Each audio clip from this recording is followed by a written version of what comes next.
తిరుపతి జిల్లా రైల్వే కోడూరు పగడాలపల్లె వాసులు భక్తి శ్రద్ధలతో పూజలు అభిషేకాలు నిర్వహించారు.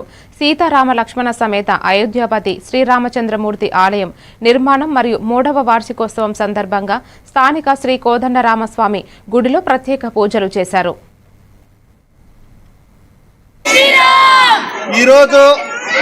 రైల్వే కోడూరులో పగడాలపల్లె గ్రామంలో వెలిసినటువంటి కోదండరామాలయం దేవాలయం వద్ద ఈరోజు ఆ యొక్క కోదండరామాలయ స్వామికి ఎంతో భక్తి శ్రద్ధలతో పూజలు నిర్వహించుకోవడం జరిగినది. ముఖ్య కారణం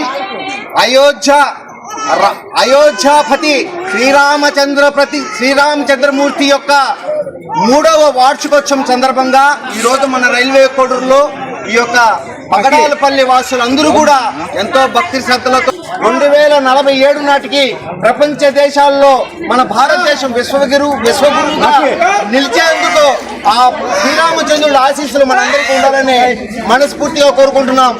జై శ్రీరామ్, జై శ్రీరామ్, జై శ్రీరామ్. పార్వతీపురం మన్యం జిల్లా సీతానగరం మండల కేంద్రంలో